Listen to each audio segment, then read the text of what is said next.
Now, when you study history, whether it's the ancient Asians or the ancient Africans or ancient Europeans or ancient Mesoamericans, every culture that got to be between 500 and 1,000 years old started sacrificing all of the biggest, smartest, strongest men. That's why they've dug up skeletons that are 15,000 years old in Mesoamerica, in Mexico, in Guatemala, in those areas in southern North America and in Central America, down into Peru. They've dug up skeletons, and the average height 15,000 years ago was about 6 feet tall. The average male there now is about 5'4". And you know what's funny? See, you think of humans getting bigger, only since our diets got better in the last 1,000 years. But before that, we were bigger and stronger. On average, a farm boy from Africa or from England was twice as strong as a man today. That's mainstream news, mainstream science.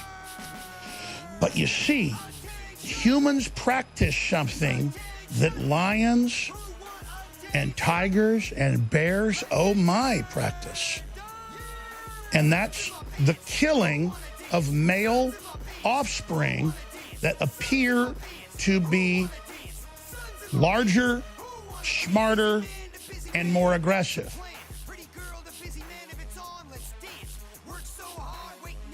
And that's what's going on. Remember in the old Egyptian hieroglyphs, but it's also in the old Jewish text, that just like you see in the movie 10 Commandments, Pharaoh ordered every decade or so that every new child born that year that was a boy, every firstborn, that's ones they really worry about, because every astronaut was a firstborn, always have higher IQs. It's just something genetic gets passed on. They're not sure. It's kind of race consciousness memory.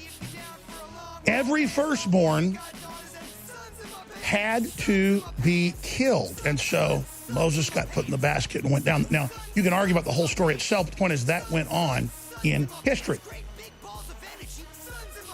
So let's fast forward. The Romans did it a little different. And so did Attila the Hun. And so did the Mongols.